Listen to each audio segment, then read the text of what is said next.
G'day, everyone. Thank you for tuning back into Wind Against Tide. It's been a few weeks since we recorded, and we've had a couple of people, not that many people actually, which is a little bit worrying, ask us where we've been. So there is a reason, and I think it's probably an idea for Adrian to explain why, because he's had a really crap run of late, and if you wanted to share with our listeners, Adrian, because it might help explain why we have been absent, and there is also a chance in the future that we may struggle to get on every week, but we're going to do our damnedest. Yeah, no, it's been a full-on, I guess, 4 or 5 weeks. When was the last time we came on? Maybe it was 4 weeks ago? No, we've skipped 2 weeks, so yeah, 3 weeks ago. 3, yeah. Yeah, well, it started off with my wife having a miscarriage at 11 weeks, and she was devo about that, and we all were. Yeah. And it's pretty it's not fun. Not a fun experience. Not at all. And there was some more news that came along with that. 2 weeks after the miscarriage, because obviously when you're pregnant, your breast or boobies, whatever, are growing and changing and stuff. And 2 weeks after the miscarriage, she's noticed a lump in her breast, and we thought, it's probably just from the pregnancy or whatever. And we went to screenings and tests after test over a week or so, and then it came up as breast cancer, which wasn't ideal. And no, and the breast cancer obviously got into the lymph nodes as well. So we're on a long battle of chemotherapy. Yeah. So and I guess that period of when nobody really knew exactly where she was at with it, and how the future's going to play out was pretty scary. But the news of late has been a bit more positive. So, but either way, there's a big battle ahead for your whole family. Yeah, for sure. So I think we got about 6 months of chemo and treatment, and then surgery, then more chemo and treatment to September next year. So it's going to be quite a journey. Yeah. But we're going to try continue doing podcasting weekly and fishing and stuff. But yeah, there'll be the odd chance where I won't be able to make it because there's a lot of appointments involved in this kind of. We may have to train Joey to be our button man for the nights that you can't come. You reckon you could handle that, Joe? Yeah, I can handle it. And hey, thanks for having me back, boys. And Adrian, I'm thinking about all of you guys, especially through this difficult time. And I'm just here for you, brother. No, thanks, Joey. Absolutely. Yeah. And I think all the support, even if it's just a text message or a phone call, it definitely helps because it is a long mental game as well as physical. But for sure. So we're all behind you, and we're all behind Haley, and anything you need at all, just shout out, and we will be there. Thanks, guys. So so we got that bit of news out of the way off the top. Sorry for the bit of a downer, but it's something that it's a reality, and sort of needed to be brought up. But so moving on from that for now, and wishing you guys all the best. We have the man himself, Joey, back in the studio, our regular guest. He's not just here for his good looks this week. He's actually been fishing, hasn't he? He's actually outfished us. He's outdone us. Oh, not me. I haven't been on the water for like 4 weeks. Yeah, me either. Well, I'll start off by telling the tale. What kind of tales are you going to tell? Look, it all started last week, Thursday evening, when I said to Dave in our little text message, a group chat, I said to Dave, I'm thinking of going to Port Mac with Sean. Nah, I reject that claim. You didn't invite Dave, and you told him when you were already driving there. No, I said I was going there. Anyways, Dave's responded back to me when I said my thoughts about going to Port Mac. He's responded, Joe, I could dangle my penis in the water at Port Mac and catch a barrel. He actually did write that. I remember that. Instantly when he said that, I thought, right, best be bringing the... I've got to see that. I've got to get Dave. Right, instantly then I said, best be bringing the 2-inch and 4-inch lures to replicate Dave's penis in the water. Oh, 4 inch is pretty big for a bloke like Dave. Do you like that? You talking about my micro sprocket? Oh, You said The cooler Uzi. you can It's just a Meridian Super Donger. you can just picture Dave saying that, Joe, like space. I could dangle my penis in the water and catch a barrel of Port Mac. So, anyways, It is a bit like that at the moment, though. Yeah. we left Melbourne from Bentley at 6 o'clock on Bentley? Sunday evening. We went on board Sean Hildyard's sailfish. Shoe. Yes, Shoe. He's commonly known amongst us as Shoe. So Shoe actually sponsored us our first alcohol beverage the other week, and it was delicious. Well, I think we paid for it. But Oh, yeah. did we? Jay said it was a sponsor. no, it was a sponsor. Oh, was it? Yeah, It was a plug. Oh, thanks, Shu. Yeah. Yep. So we left with the Colorado and the sailfish hooked up from Bentley, 6 p.m. Sunday night. Quite a bit of traffic leaving Melbourne on a halfway through the long weekend. It's a long drive. Yeah, we drove straight from Bentley to Nelson, where we camped at Nelson. Oh, nice. Yeah, but on the way up there, we had a whole bunch of car problems. We had Car problems? What are you talking about? we had a look. I don't even understand this in a truck, but apparently we had a boost leak. A boost leak like your turbo. Yeah, Like, Yeah, it's like a turbo hose or something, I think. yeah, we had a I've had boost that leak. before on an Navara. So that was a Me thing. too. Yeah, do you guys know anything about boost leaks? Yeah. Oh, yeah. You don't want your boost It getting makes out. your car go into limbo mode and all that stuff. Limbo mode. Limp mode, whatever you call it. Yeah, limbo mode. Limbo. That sounds like a bit of fun. Yeah, yep. Then after that, we had rattling brake calipers. But luckily, look, we had. Is it a manual? Yeah, it's a manual. Oh, that's good. You can brake with the gears. But look, we were so fortunate on board.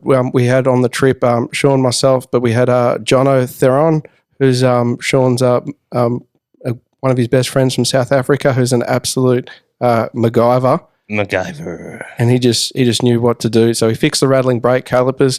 Then we've scraped the bull bar on something that we don't know what. Wait, so you're driving with your brake calipers just rattling in the wheels, and you go, we'll keep driving 6 hours to Port Macdonald. Well, They're not necessary, especially when towing a 3-ton boat. yeah. Especially, you want the front ones to be working. Oh, that's gosh, for sure. no. So then, Kangaroos will slow you down when you slam into them. yeah, you segued beautifully into that. So when we got past Portland, then we had to watch out for Kangaroo Death Valley, that road between Yeah. Portland and Nelson, where literally all the kangaroos, big bastards too, Yeah. they're all like standing up on the side of the road, and Bigger it's than almost like 2 to they're- 4 inch. it's almost like they're looking at each other like, "You want to go? No, you go. You want to go?" And we're just like literally white knuckled driving, just kept watching out for us. So we get to the campsite. Midnight in bed, 1 o'clock. We slept in a tent. Jono and Sean slept in the tent. I slept in the boat. Just if I may interject, I just wanted to reminisce. Years ago, driving down that road with all the kangaroos with Brendan, I recall nights driving at like 40k an hour, beeping constantly to try and shoo them away. And it took many, many, many hours. No, it took a long time just to traverse that bit of road. Yeah, it's scary. So your bull bar got caught on a kangaroo. Is that what you're saying? It got scraped, but that's a story for another day. Okay. What? It got scraped. Yeah. Okay. A bull bar got scraped. Just wondering why we're skipping over that. I don't know. So we They slept. must have killed a kangaroo. Must That's have all been I'm an already thinking dead one. No, they did hit one. No, we didn't. What's going on here? We've slept and we've woken up at 6:30. We're at the ramp 8 o'clock. Literally, all the best tuna fishermen were down at the ramp. Richie Abella was putting in. Hang on, I wasn't Yeah, there. we weren't there. Yeah, we filmed. We made some film that hopefully will go past the editing desk of Brendan Wing, and I wouldn't have thought so. we'll see what happens. But literally, the best tuna fishermen were there, No, except hang for on. Dave You and Adrian. stayed, you stayed that night before you went fishing. Yep. What kind of accommodation did you stay in? Because this is all part of the trip. We had an unpowered campsite at Nelson. And what kind of temperature was it? It was about 8 degrees. 8 degrees. So that's cold. And I did see a photo that you didn't send to me, but it was like a one-man beach tent What was it? that you guys slept in. Yeah, it was a 2-man tent, and It was like a rock climbing tent. Was it? That's what it looks like, one of those adventure ones. yeah, in true South African fashion, I think it do was have called the photo. I think it was called a gazelle. Yeah, it was called a gazelle. That looks like a beach tent to me. Does it, Dave?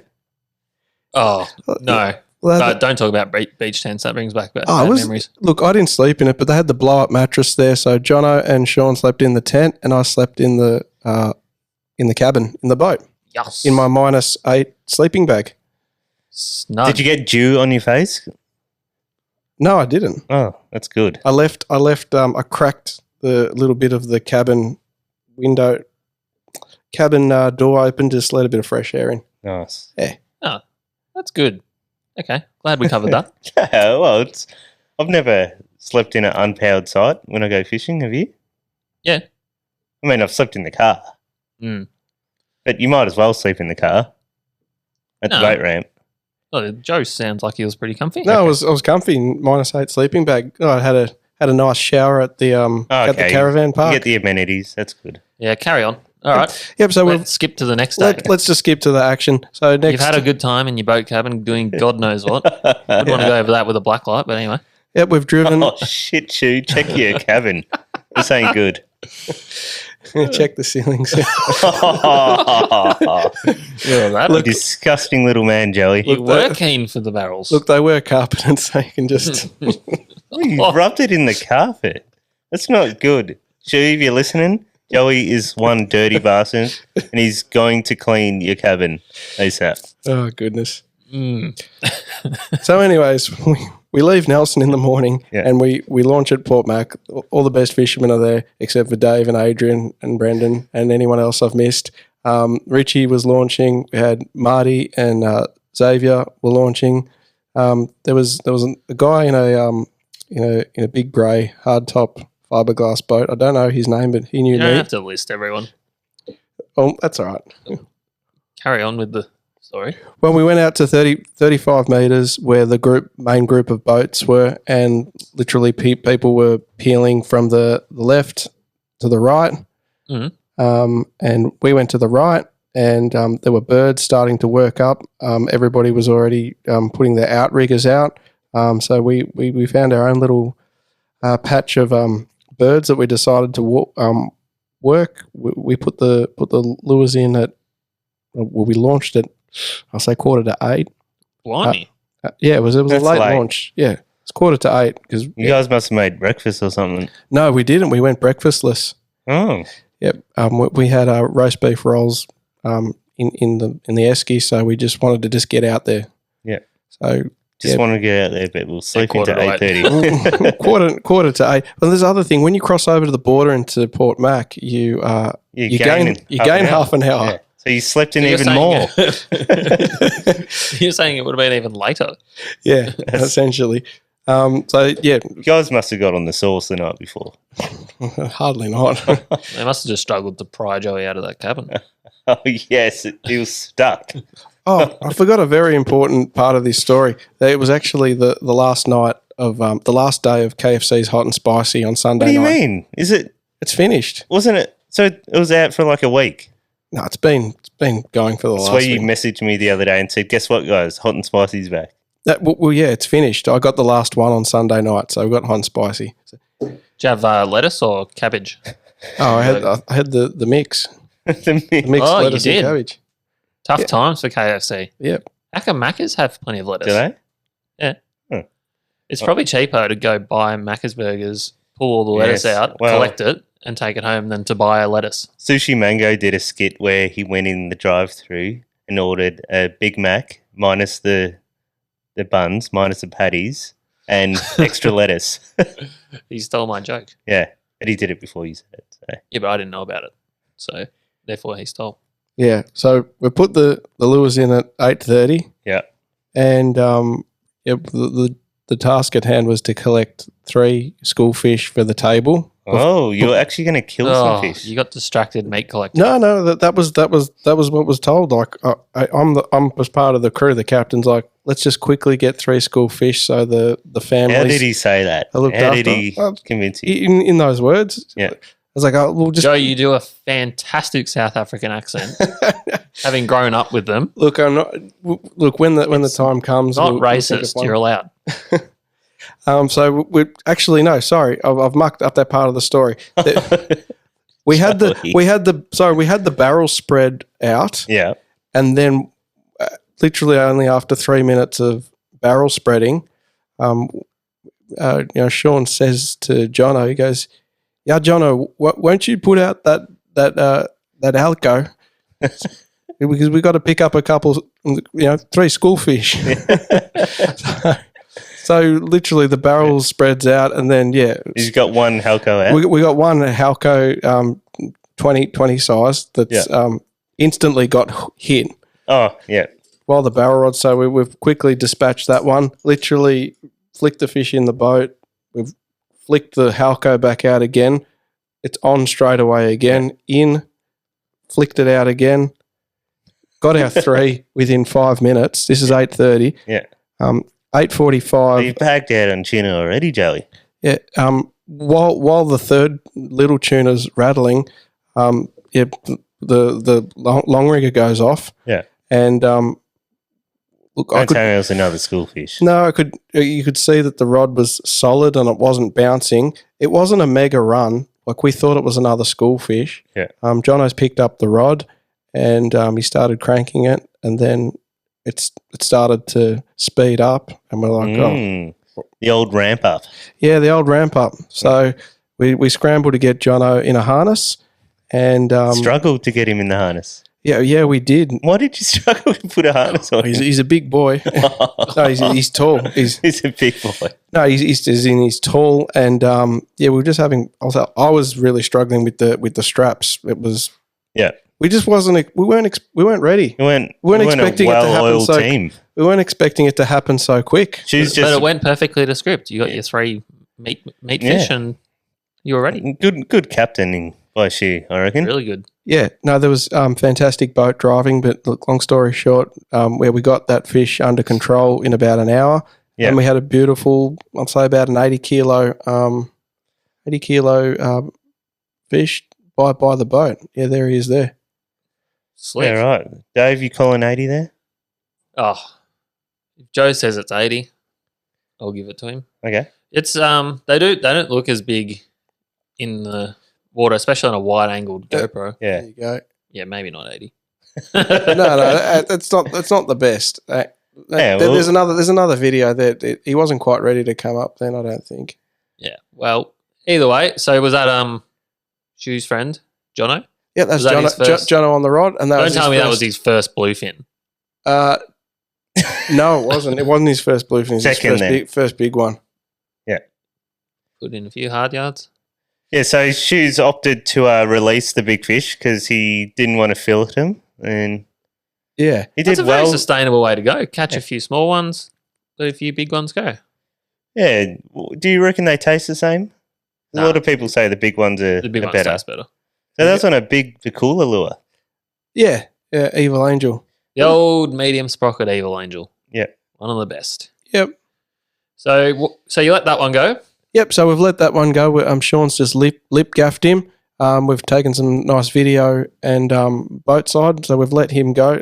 We've literally reset the spread again, and Sean's Torium 50 on 24 kilo, that gets a bite on it, and we instantly thought, oh, well, it's a schoolfish again. Yes. And Jono grabs the rod again, was thinking it's a schoolfish, and starts winding it back a bit. Greedy, he's just wound in an 80 kilo fish. No, we just said just look after that schoolie, and then he started winding it in, and then all of a sudden, That's good sound effect. Sorry, everyone.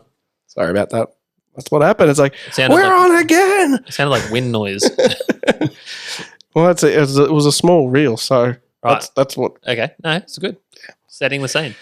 And yeah, then I've been harnessed in, and goodness gracious, it was a 3 hour fight.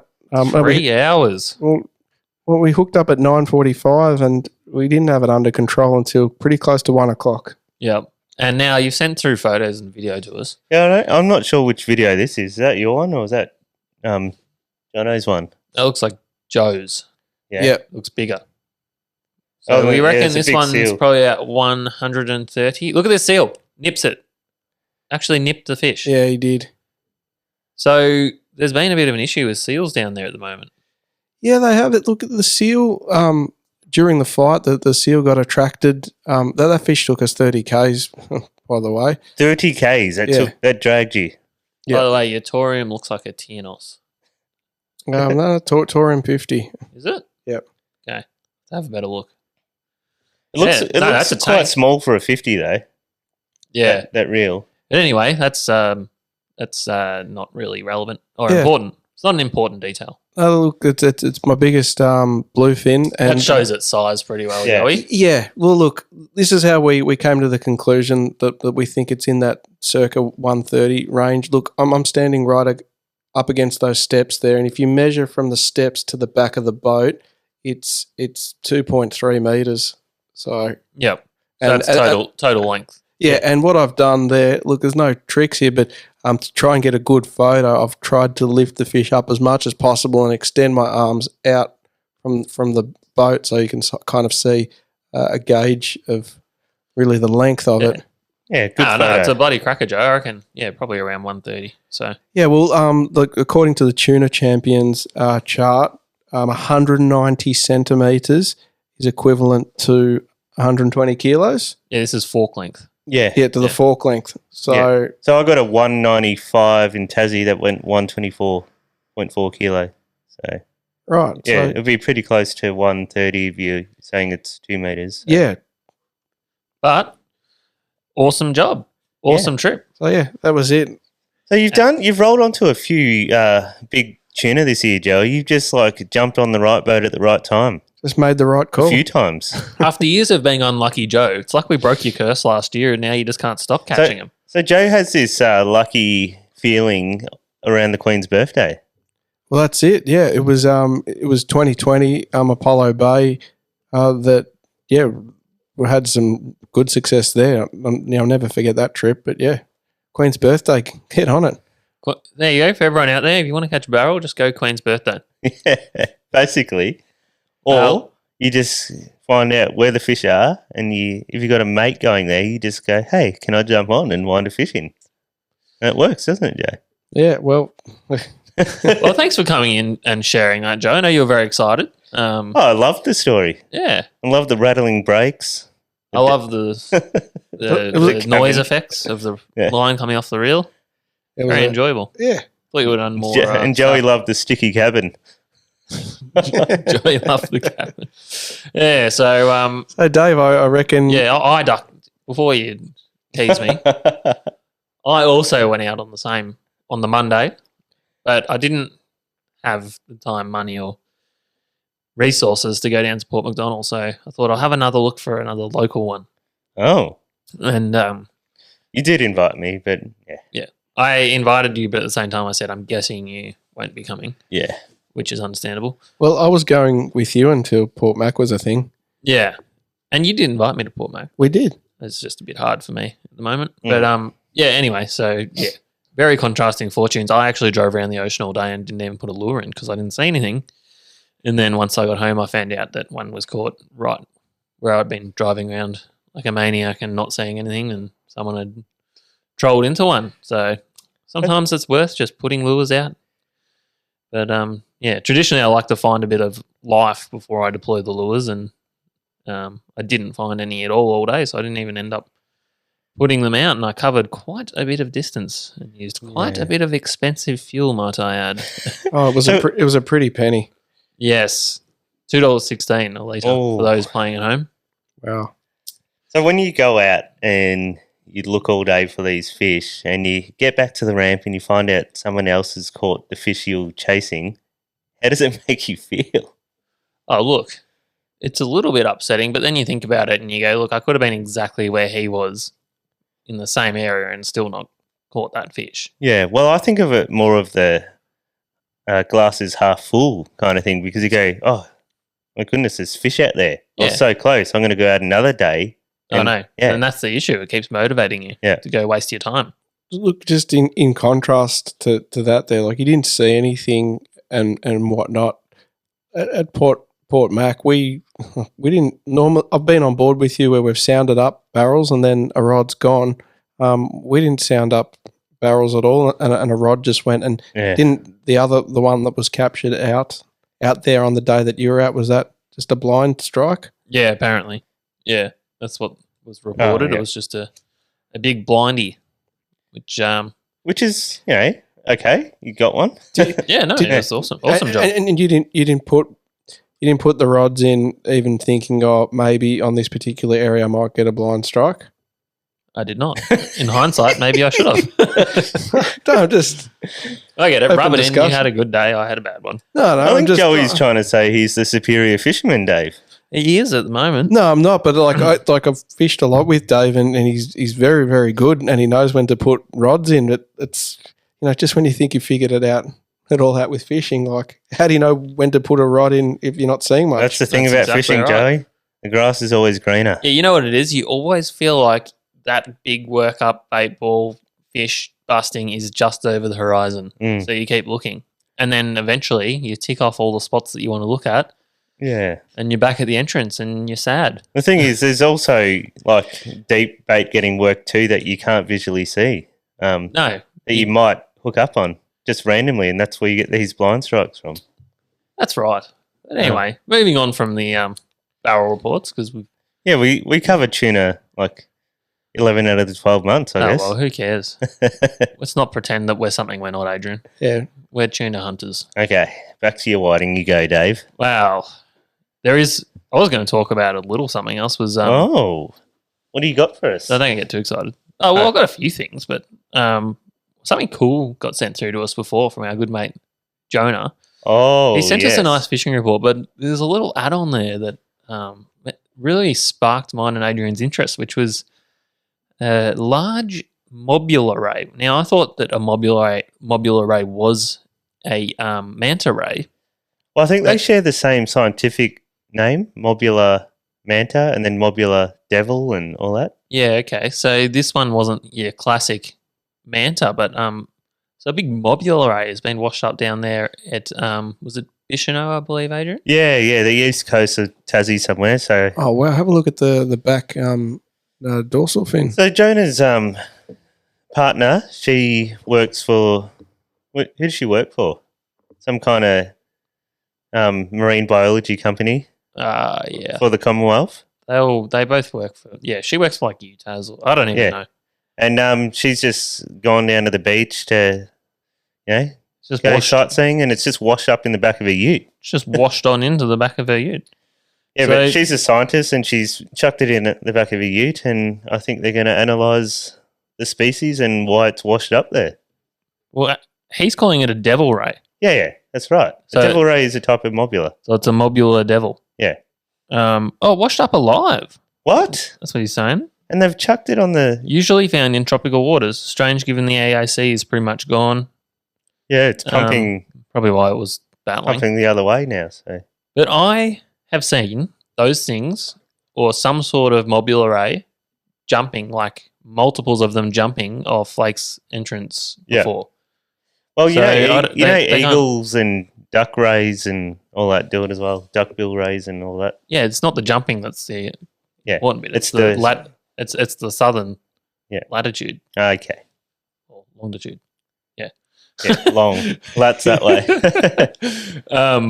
That is interesting. So yeah, that was a nice little add-on from Jonah. Yeah, well, there's been quite significant fishing happening down there since the time that we haven't been doing our weekly podcast. Well, here in Victoria, the weather's been absolutely shocking for about 3 weeks straight anyway.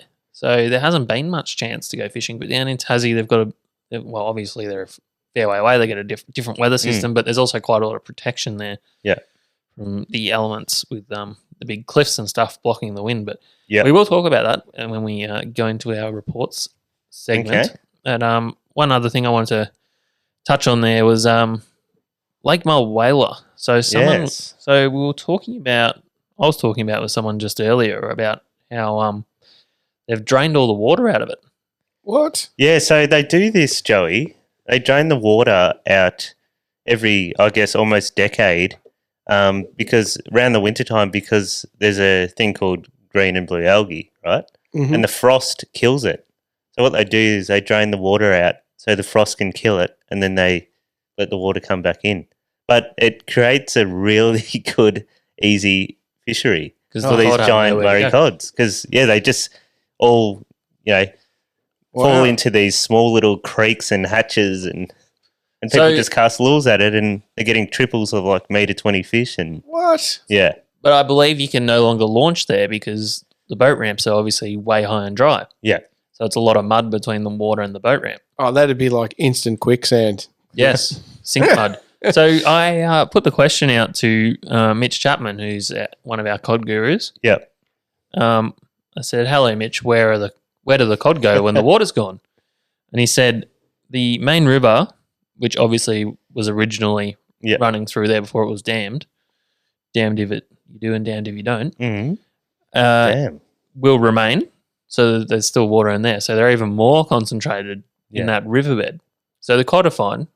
They survive and they're just more concentrated. So if you could get to that little bit of river, you'd be bloody looking pretty good for some. Well, a kayak fisherman like Mitch, he would have no dramas Yeah, if you could get out dragging there his without, kayak through the mud. if you could get out there without sinking. You reckon you'd sink on the mud? Yeah, quite possibly. Mm. Wonder if mud. anything cool's come out with the sinking What? water. I got a What, like a lungfish or something? no, like dead bodies. Oh, I got a funny Oh. sinking mud story. I was going fishing once at the old Stockyard Point with a couple of my yes. dad's mates from his cool storage industrial. pretty sure Factory Brendan workplace. got stuck in quicksand there. Yeah, I think he did too. Yeah, the two fellas that we were fishing with, they had like this giant esky full of beer. Like each guy was carrying Yeah. one from the other. We're going fishing. We're drinking beer. Yeah, we're going fishing, we're drinking beer, and these two blokes are walking along the sand, and then it becomes mud. Yeah. And then all of a sudden they're sinking, and they're stuck up to their waist with this heavy beer that's sinking them into the sand, and they had to pull them out. Now, if you saw that and you're, walking past, would you just look at them and grab their beer and keep walking, or would you help them? Leave them to die. Yeah. A little bit of Good idea. insight into Adrian's inner thoughts. No, well, it's Bit a of a question murderer. I'm putting out to you guys. Doesn't necessarily mean that Oh, what that's kind what of I beer would is do. it? Yeah, well, there you go, Dave. If it was this stuff, I'd help them and they can keep their own beer Yeah, because it's not the best. It's not bad actually. yeah. Gone down better than it did last time we had it. So who's got stuck into these easy cod? Well, A lot of people. I think most people that were up there and onto it, especially while you could still launch. Yeah, well, last time we spoke to Mitch was a couple of weeks ago, and he said there was still one ramp left, which is accessible, but by Yeah. now that would be done. Yeah, 100%.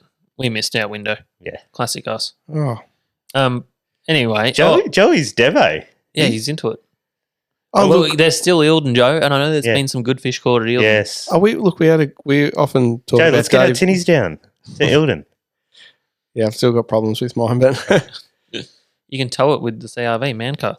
oh yeah, Perfect. that was great. Thanks for sharing that with me. Everybody that's following my Honda CRV, Dave sent me a great Instagram Yes. reel of a CRV, like totally man 4-wheel driving down the side of a mountain. I'm like, yeah, that's Okay, exactly okay, how Joe. I No, feel. the reason I said Joey, that to he you, went through a puddle of mud. yeah, I was going to say because the guy was carrying on about how he off-roaded in his CRV. He just drives through like a puddle, like we're supposed to be. He's like, impressed. yeah, woo. And Joey thought it was actually serious. Hey, No, I think the guy was serious. That was No. the funny thing. That CRV, that launched my tinny off the beach at Walkerville, and it got completely flooded, and it got pulled out, and it's been going What, your fine car since. needed to get pulled out. Yeah, It's not a proper four-wheel drive, that's why. it was really sinky sand. But look, that was back in 2010. We're 2022 now. Yeah. Hasn't missed a beat. Did you buy that brand new? Near new. Yeah, That like a demo. 40,000 on the clock Okay. back in 2009. That's like third hand by Should that be stage. rusting away nicely. Yeah. All those crevices where the salt water got into. Yeah. But anyway, we don't need to talk about Joe's cars again. We covered that the other week, didn't we? Joey's What- cars. Can How I is just your mention? car going, Joey? Because does it still look like this? Oh, look at that, shiny and new. That's not my car. Oh, well, you sent me that photo. It's No, like it doesn't look like that because that's not the car. No, it's like its cousin. Why did you send me that photo then? It was an example. It was of an, his an ceramic example of coating. ceramic coating. There we go. What he I'm not wanted even it to paying look like. attention to what Joey's car is. Can I just make a bit of a Yeah. hard right-hand turn here and move Yeah, subject you a little can bit? Sorry. move wherever you like. Something that really really infuriated me. Yeah. No, not infuriated. You want me to press No. the button? No. We'll do that later. Didn't infuriate me, but raised my eyebrows. Was that some people might have heard of this YouTube channel, YBS. Oh, yes. Youngbloods. I mean, there's similar sized to us.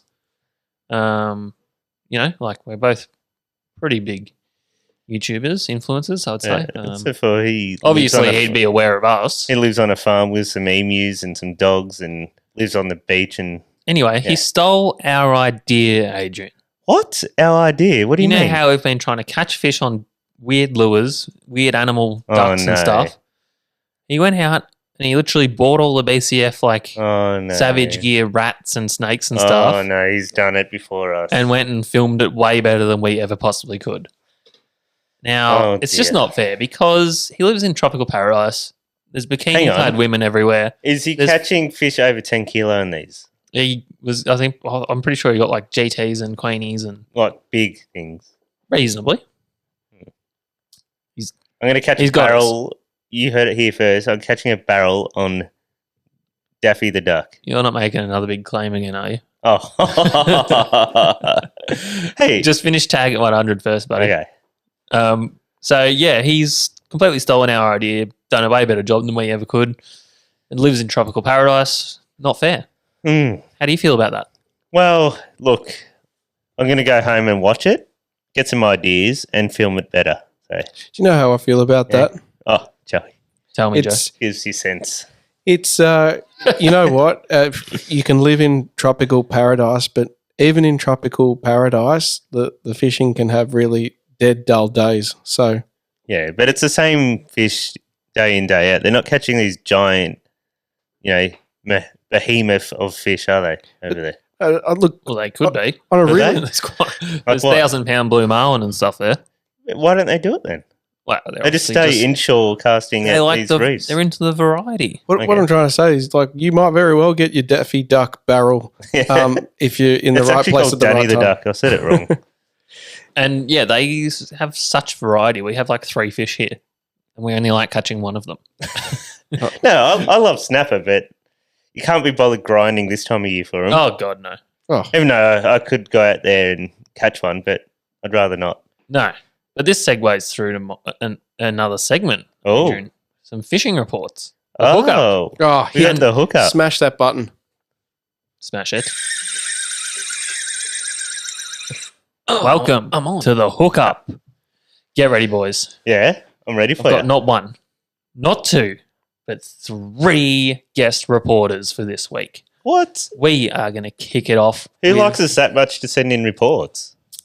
our man on the ground in Gippsland, Simon Webster. He's Simon actually Webster. sent us one every week while we've not been recording. He's so good. He's fantastic. He's actually the one that was talking to me about the Mulwala cod. On your Simo. You don't know that he goes by that, Joe. You're not that friendly. Okay, I'm going to read his report out. Yeah. So, this is a refreshed edit he's sent me. So, this contains some stuff over the last few weeks. The Gippy report. Brim fishing continues to be good across multiple rivers and lakes. Some larger fish have started being caught and released in the Hollands Landing, Lake Wellington, South Shore area. I have no idea where any of those... No, this is why it's great we've got Simon, because we don't know about any of this. Most of these fish are being targeted on weedless soft plastics in heavy structure. Hot tip for everyone out there. In my vast brim experience, I like a Z-Man's grub. In motor oil. Motor oil. Fish of up to 47 centimetres have been landed, indicating things are starting to heat up. I think maybe they spawn this time, like winter spawn. Is he talking about yellow or black? I don't think they get yellowfin brim that far south. I think it's Malakuta where they have yellowfin and black brim. Yeah. I knew that. Can you believe that? Wow. Indicating They things, don't go past Malakuta. That's it. Done. I believe so. Hmm. Don't question me. Indicating things are starting to heat up. The Mitchell River and the Tambo River mouth have produced more nice fish during the week, with a couple of bigger fish being pulled also from above the bridge on the Nicholson in the last week. The Twin Rivers Brim Comp is looming in a few weeks, and we'll see a big influx of anglers. Now, big influx of anglers in their fancy boats with their giant engines zooming around. I've added that bit, by the way, which will be great for the region. Bem River continues to fish well. Places to try, Mahogany's and Pelican Point. With the lake currently open, lake levels are quite tidal.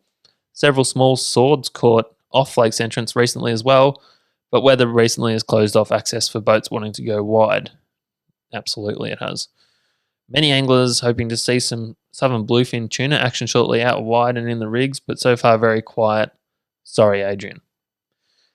Well, thank you very much, Simon. That was a comprehensive report. Nice. Who knows? Joey might head down there and catch some breams.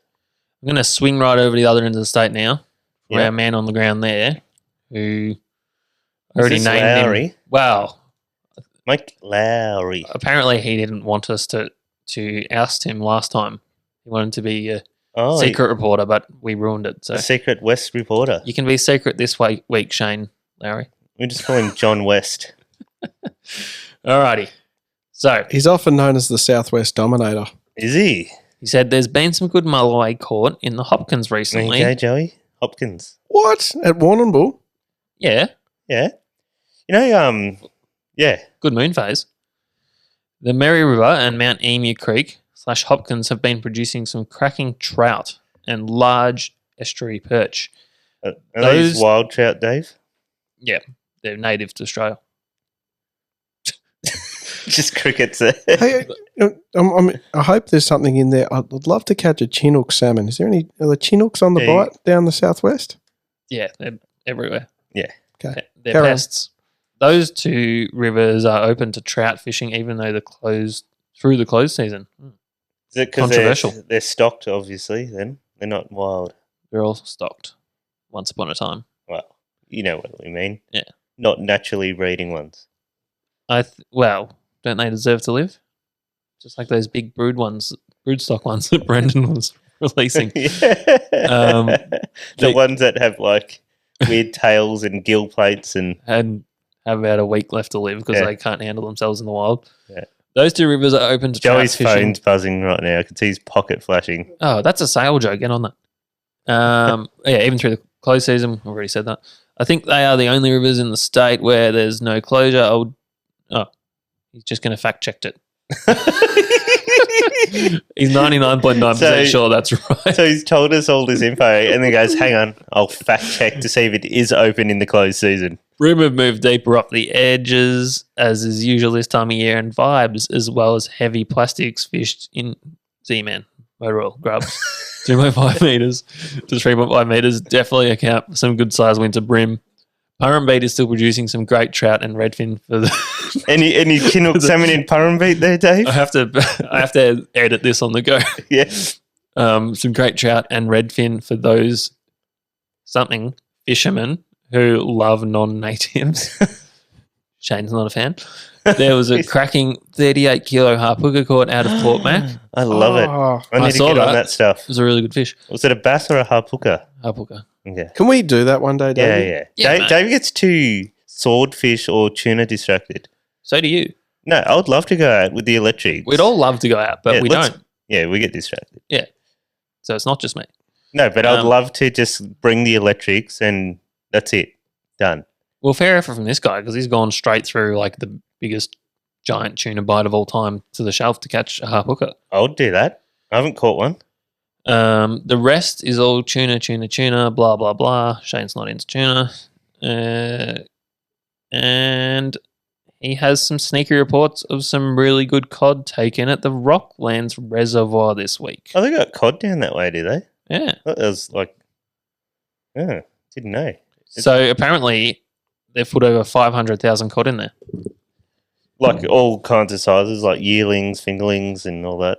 Anything there about the Jews in Nelson? No, but I know they've been getting caught because Mossy, Jason Tedesco was catching some. Nice. So there you go, Joe. Now, yes. had another... Jonah. I'd forgotten. One of his mates had a report too, didn't he? Wait, that's going to be catch of the week. Oh, okay. You nearly ruined it. even though it wasn't this week. I thought Jonah got catch of the week, or his nobody cares partner about got catch of the week. Nobody cares about that. Wasn't that the same person? Anyway. What? They caught the sword with him. It was the jet ski man, wasn't it? No, surely not. I don't know. I thought Jonah's I'll fact check girlfriend. that. I thought Jonah's girlfriend had catch of the week. They're mobular. Yeah. So Jonah says, swordfish run at Eaglehawk Neck has slowed right down and is potentially finished now. Water temp over the shelf is now 14 degrees. The one we landed the other week was off the back of Mariah Island, slightly further north, where temperature was 15 degrees. Now, we won't just rush over that because Jonah caught a beautiful swordfish, about 150 kilo last week, and which was a great effort. But what was amazing was he battled it into the dark. And, he has actually told us about this in his report. So he had a flight time of 2 hours and 15 minutes, had a big 200 kilo plus mako shark attack the swordfish on the surface, severing the tail, then biting its side. So, and you haven't even sent me a photo of that, so now I'm going to have to I look for it. No, it's not there, Dave. Well, I sent it to you. It's not Now my I'm going to have fault. to search for it. Jesus. I'm not putting up with this. I did send you through a photo. You can loop back on the photo. By the way, you have access to the same photos I do. Yeah, I do. A little bit of bitch fighting and bookkeeping going on mid-show here. So he said there's lots of squid around in the deep still. The tuna belly strips were the toughest baits to survive the squid when you're sword fishing. The barrel run at Eaglehawk Neck has been slow. Still fish around, but hard to hook, apparently. The barrel run at St. Helens has been going off, though. Big fish as well over 100 kilos. And then he's also sent through Mobile Array photos. Yes. Have you found a photo of his Oh, yeah, I did. I put it up. You weren't looking. I was busy reading. Yeah. You know how hard I find that. Yeah. So, 3 cracking reports. Thanks very much to our 3 men on the ground. That's bloody great fishing. Imagine being a part of any of those reports. I can't. You just feel I can't even. so blessed. You'd feel like Joe. Yeah. Just absolutely thrilled. So yeah, I think that's we've got a few other local reports as well. So we'll just quickly go through them as well. So obviously Dave obviously caught nothing and didn't even put lures out. So I went on a wildlife tour. yeah. So so there's plenty of squid around in Western Port. Yeah. I did see that. You did see that? Yeah. That's good. Always a good time of year, especially up around that Tyab area, but also there's I reckon been some. Tortoise Head went better this weekend. Did it? There's also some good ones caught down at the quarry down at the eastern entrance as well. Yes, that region. That goes quite well. Nice. Everywhere goes well. Yeah. So when you find that clean water, you're always a good chance of the squid throughout the whole system.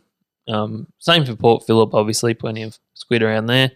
Whiting have been quite good around Tortoise Head, and also some deeper whiting down the eastern entrance as well. I've heard some nice sized big fat ones. Any more kings in Western Port? Well, apparently they were still there as of, I think this might have been a couple of weeks ago I last heard. Okay. So they might stay there right through the winter, to be honest. Yeah, maybe. Yeah. So, obviously that's probably about all the local fishing I've really got, to be honest, because the weather's just been horrendous, hasn't it? Oh, Just non-stop rain relentless. and wind. But, that about covers it anyway. There's some, and those reports coming in from our roving reporters were bloody fantastic as well. So, Oh, that's great. that's the end of the hookup there, boys. No, now, great hookup. if we can bring back we haven't really been doing this segment religiously, but we'll do a fish of the week because this one's very deserving. Capture of the week. And Joey, congratulations. Well It's done, not Joe. you. Oh, Well done for being here to hear about someone else's catch of the week. Now, it wasn't this week. It was a couple of weeks ago, but obviously we've been off the air. But I thought this was bloody damn impressive. Well, one of Jonah's counterparts in So his Wesley Black Magic team. Van den Herrick, Yeah. I believe the name is. And he's been trying to catch a large bluefin tuna on his jet ski. On his ski jet. And he actually was 2 up on the jet ski the day this happened. It would have been quite cramped. And so I asked Jonah, how does he go catching a fish? Does he drive forward and fight the fish forward, or does the guy turn around? And he goes, it's actually quite awkward. He just has to sit there with the rod with no harness while his mate drives him around. So that in itself is, adding extra degree of difficulty trying to catch these fish. Well, I know Joan has actually been out on the jet ski with him. Has he? Mostly for the spooning as you're driving a long part and like cuddling, and a little bit for the fishing. So he'd be aware of the logistics of it. Joe, could you see us doing that? He's busy selling it. Cuddling on a jet ski Yeah, I've actually fished off a jet ski. with someone else cuddling you? No. It was actually off the back of Sean's jet ski, and we were chasing salmon off Black Rock. Oh, nice. I Sean remember would have those been days. more excited with that than barrels. He loves salmon. It was awesome. So off the back seat on the jet ski, he got some PVC pipe with a couple of U-bends kind of thing. And it was just cable tied on, and we just had 2 salmon rods there. And I was like standing up, looking at both of them while we're driving around Blackwell. It was a lot of fun jet ski fishing. Yeah. Well, here's a picture of this guy's feet. Oh, so you've got a photo of this one, do you? Oh, this one here. This one is Holy magnificent. So he's dragged it into the shore for this magnificent photo. And have a look how decked out this ski is. He's got It's more than a couple of PVC pipes, Joey. Yeah. He's got eskies, he's got ropes, he's got Tiagras. So he obviously runs a 3-rod spread on this ski. Yeah, he's got it sussed. That's a good fish too, isn't it? So How much did it go? Was it over 100? Looks like it. I believe so. I was just looking for the report and now I can't find it, which is awkward. I'm sure Black Magic shared it because he's also a pro staffer from Black Magic. Yeah, but we don't have time to navigate through the socials to find we it don't. again. But anyway, that is the catch of the week off the jet ski. Awesome job. Wonder if Memphis is still a pro staffer with his towel. With the Black Magic towel? Yeah, wasn't he the Black Magic towel boy? He was. We'll have to ask him about it. Pretty big deal getting a bit of cloth with a brand on it. It's a high-end sponsorship. So catch of the week goes to Wesley. Yep. Little bit of a grinds my gears, Adrian. Oh, you got to grind my gears this week, Dave. Yes. To Peter Griffin for You Know What Really Grinds My Gears. Thanks, Tom. You know what really grinds my gears? Now, I'll water this one down slightly, is that it doesn't really piss me off, but I do find it amusing, and I didn't know where else to put it in the show. Yeah. So I've just put it there. How do you feel, Adrian, about when people go away on a big fishing trip, Yeah. they catch a heap of good stuff, instead of just doing one big post, I had an awesome holiday, share it with your friends, everyone says, well done. I think I know where you're going here, Dave. They do the old drip feed, where you get the old one slow leak. photo of a fish per day for months on end. So what they're ideally trying to, I guess, imitate is that they're fishing more frequent than they have. Right. They've turned a trip into a lifetime trip. I just think they're worried that if you do a bulk upload, people are going to just gloss over all your catches. Whereas if you make sure there's only one for them to look at, they're going to have to concentrate on that photo, and it's going to get maximum exposure. So do you reckon you do this for an egotistical reason? Wow, go that far, but I just find it it's an interesting tactic, isn't it? Joey, have you put all your photos up from your last trip? Yeah, I did. Are you done still bulk? planning on releasing more? No. He's done a bulk upload. I did a bulk upload. I think it marks a certain point in time, and So you reckon photos have expiry dates? Once it goes past a certain time, is that it? No more posting? No, I just think I'm into the bulk upload. Look, you might want it to share with people, but I don't know. I guess I do it for myself. You got a memory of that whole trip all in one. I just remember now, 2 barrels in one trip happened on Queen's birthday 2022. I remember having 4 shots at a barrel, or 3 shots at a barrel, and catching one on Queen's birthday 2020. Yeah. And it's Beautiful there. sentiment, Joe. Yeah. Yeah? How do you feel? Yeah, no, it grinds Dave's gears. I think it grinds your gears. You brought it up. No, I just think it's funny. It's not a grinds my gears. Yeah. It's more just a quirky fishing thing that I thought Yeah. would be interesting to discuss. I've got a gear grinder. Oh, Joey. Hit the button. It's more of just general bitch, I suppose. Oh, What is it with like driving that southwest coast with the potholes? Like, I don't know if it's just accentuated because on There's the been a lot of rain, Joey. is that what makes potholes? Oh, yeah. Water. Okay. and tires going over it. Well, yeah, it was like literally, we had an almost 3-ton boat that we're towing with the Colorado, and when you hit a pothole with the big boat, boom, like shit. Who's driving to hit these potholes?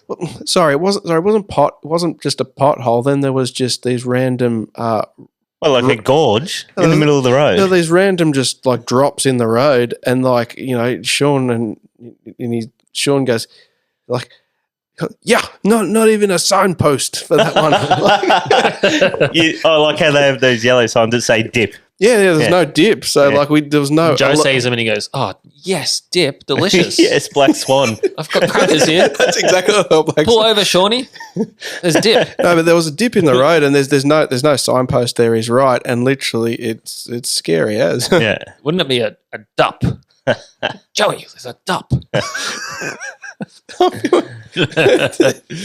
Too good. Bad Too road. good. So Joey, Yeah, no, get that's onto my gears. bad. Bad roads roads, suck. heavy boats, bad roads, potholes. Oof. Oh, yeah. Ugh, grinds your gears. Yeah. Ugh. Yeah. Yes. All right, good one, Joe. Now, Oh, questions? questions. We got questions. Oh, it was a slow uptake today, wasn't it? Well, People we have haven't forgotten posted about us in already. like 4 weeks, so Yes. But anyway, we have some great I'm going to input. open the question page. and I'll read I'm out gonna- the first one while Okay. you're fumbling. Yeah. So from Harry Chop Taylor, biggest boat ramp stuff ups. Is this ones that we've had? Like Yeah, I Joe think he's sinking- asking us what we've done. Like Joey just explained how his CRV sunk. Well, Was it CRV? Yeah. Yeah. CRV sunk beach launching at Walkerville. Yep. Well, same location, nearly same day apparently. Yeah. it was I the same. also did that with my first car, which was a Jackaroo 4-wheel drive, which I didn't have in 4-wheel drive properly. I thought I did. It was brown, wasn't it? Certainly was. Brown, sandy, and moist. Probably one of the biggest ones I've done was with you and Brendan's boat. Brendan wasn't there. And we beach launch off Flinders, and both of us just assumed someone put the bung in Brendan's boat because we get when we set up the boat before we start towing, we put the bung in, and we just assumed. And Wait, I've launched the boat. that moment's on film, isn't it? You guys were squidding off Flinders, and No, I think we No, went no. tuna fishing. We caught tuna Okay. that day. Yeah. But Well, what happened yeah. is Dave's backed me in and I've just taken off and he's parked the car and he's walked down the jetty, down the lower wharf bit. And I've come up to the wharf, gone in. He goes, the boat's looking a bit low. I'm like, you're right, it is. And I've quickly driven it back to the sand and just beached it there. And while Dave's reversed the car back down and we've put it back in the trailer and drained it and then put the bung in and went fishing. No one was any the wiser. No, because Brendan's actually done that himself at Stony. He And- once sunk it to the point where Yeah. half the cowling was underwater. Well, there was a water line on the cowling. On the top of the cowling. And you know what? A bit of kelp saved his life that day. Yes, I've heard, apparently. Yeah, the kelp just blocked the hole at the right time and yeah. So his messy nature and not cleaning the boat saved him. Yeah. Because he's had some crap stuck in there. Well, you're saying kelp. You reckon there was a bit of rubbish there? It was probably like a rotting fish, to be honest. Or a A bit of dried squid. A rotting squid hood would make a good plug, I'd I imagine. would have thought maybe a Kit Kat wrapper. Possibly. Oh, yeah, Could've been. good question, Harry. Yeah, very good. Do you want to read out the next one there? From SQ Electrical Services. The best damn electrical services I've ever seen. Oh, better than Reese. No, I don't even know. Do you guys ever pull the pin on a trip because of too much rain? Or you just suck it up and put the wet weather gear on? Oh, Well, we actually God, had a no. scenario like this. Yes, when my wife was... Yeah. I don't even pull the trip when my wife's in Yeah, labour. you've gone out And it's raining. on the boat and because your wife was in labour, I'm like, oh, I'll just take the tinny out in case you got to go in. And it absolutely pissed down that day. Yep. And I've just put the wet weather gear on and it was just torrential rain. I'm just standing there and it's just bucketing on me, lightning all around. And We got hit with like 4 giant thunderstorms in a row. yeah, there was big waves, Joey. Yeah. All to look for some early season small tuna. What were we doing? Was it? No, Didn't we have barrel gear out or something? No. Oh, wait, I remember that. That was in the summertime, wasn't it? Yeah, summertime. Yeah, and you were fishing in the little boat. Well, No, I he was in his, I was and in I was in mine because Maddie was in, almost about to give birth, and I'm Oh, like, yep. oh, if Dave's got to go, I want to keep fishing, and he waited for me to give up before he actually rounded me up like a kelpie. He goes, "Come on, Adrian, come on, come in. You're not staying out there. There's no tuna here." Come on, mate. He didn't want me to Come on, stay mate. out because We've got to he go to the didn't want hospital. me to catch a fish while he was sitting there. No, but yeah, we ended up going back in, and mind you, that was the worst beach retrieval ever because there was a full flood tide at the top of it, and it was just surging, and there was kelp everywhere. Flinders. Yeah. And I just remember having the worst time getting my boat back in the trailer. It was just bad. Good day all round. Yeah. Marty Phillips wants to know, has there been any Renegade mods in the last few weeks? Actually, no. It's just the last thing it did was get its 100-hour service, and it's just sat in my factory doing nothing. I've got a mod for you, Adrian. Yeah. When will we see a bird radar on the Renegade? I reckon it needs a radar. Oh, did Like Sean a have Halo. his new radar going? No, he doesn't. He's very excited. One of his clients, Sean's a personal trainer. One of his clients is getting a new system for That's right. his super yacht, and Sean deals with mega rich people. Yeah. And Sean just gets to salvage his old stuff before he takes it in. Yeah, well, he's apparently getting a 16-inch Simrad Beautiful. GPS with the dome radar, and that's going to get transplanted to his boat. I thought it was supposed to be already on there. And you said to me, Sean says he's going to do it in an afternoon. And I thought, yes, I'm sure he will. No, Well, it doesn't take that long. Well, it's got to wait. No, they're waiting for the new electronics to come onto the. What if I salvage boat. it before he gets there? You know the rules of the ocean. Yeah. Finders keepers. Exactly.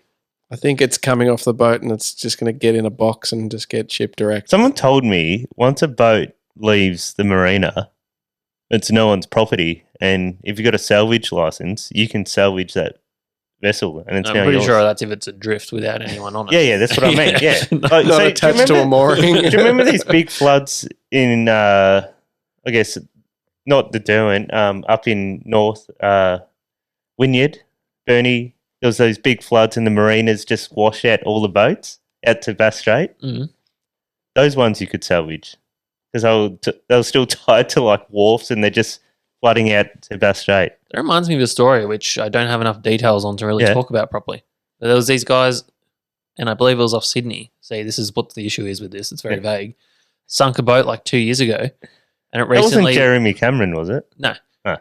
it was recently found on like some coral atoll somewhere way up north, like years later. That's Like crazy. upside down. How Yeah. can it make it that far? Remind me next week. I'll actually get details about it. That's a bizarre story. Yes. Now, next question is a beauty once again from Luke McCredden. Yeah.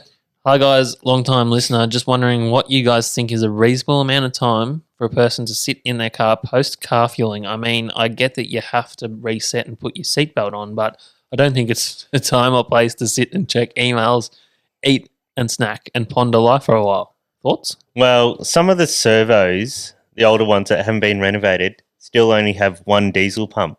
Oh yeah. And this shits me because it's normally on the first one, not the second one.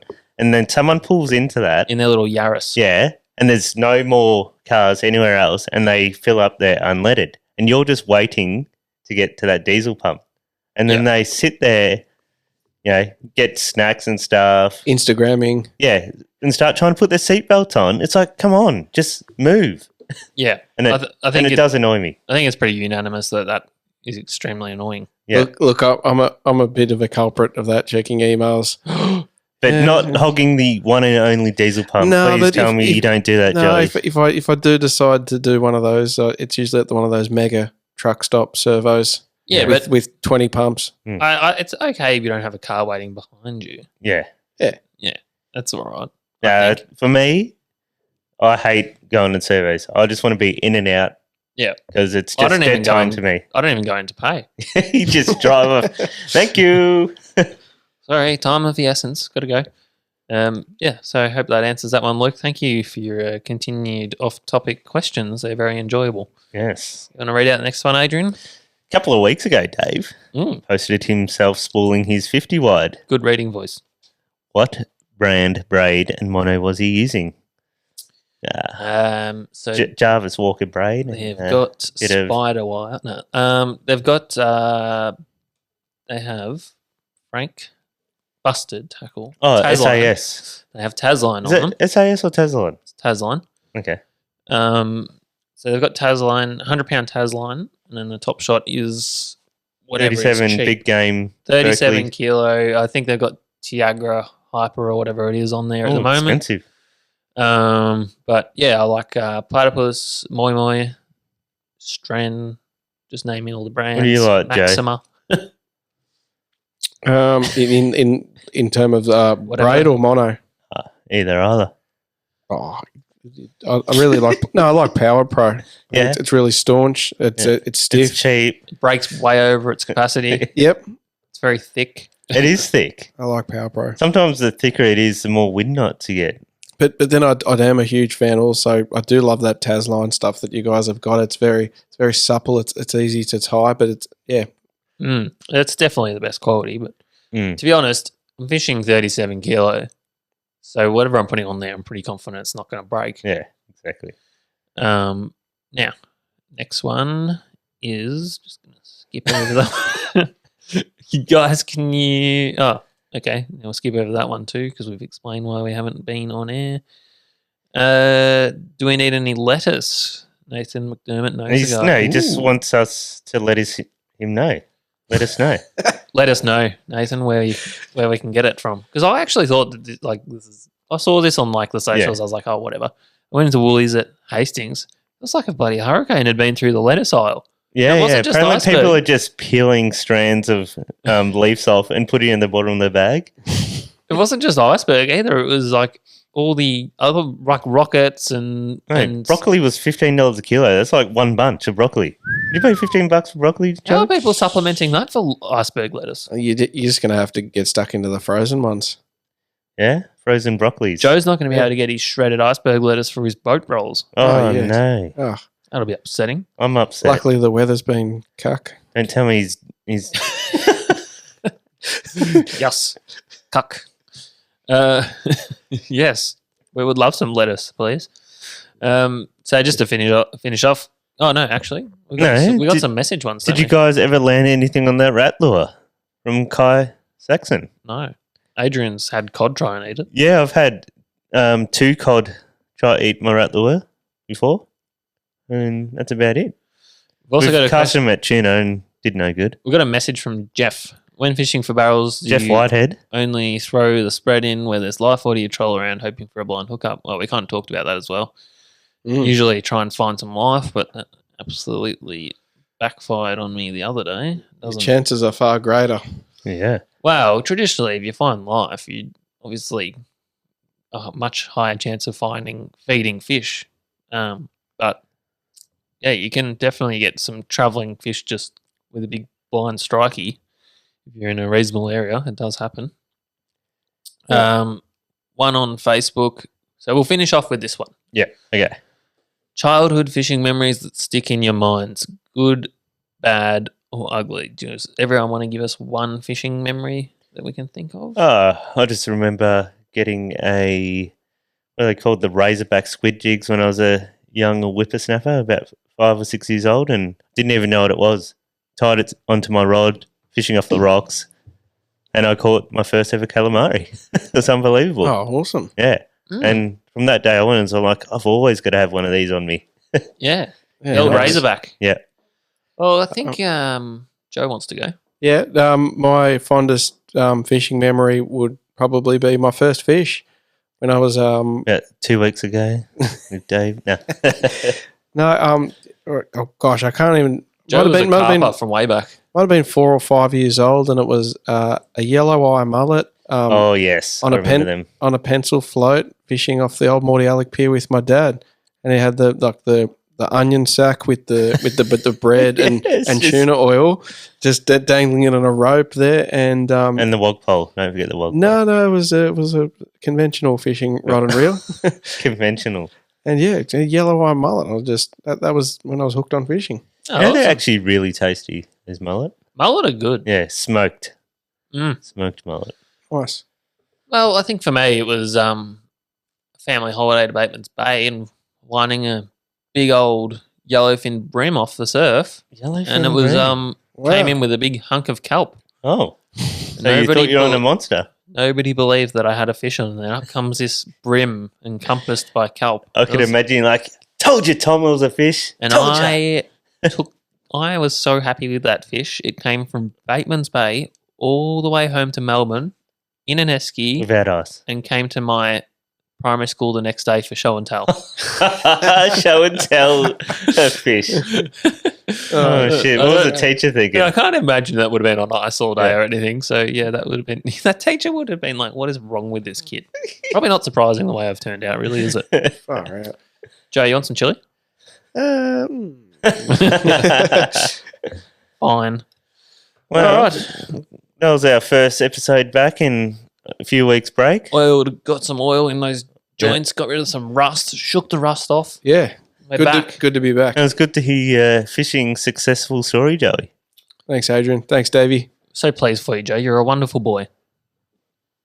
What's up, you bloody legends? Thanks for listening to Win Against Tide again. That's it for another episode. Please like and subscribe to our YouTube channel.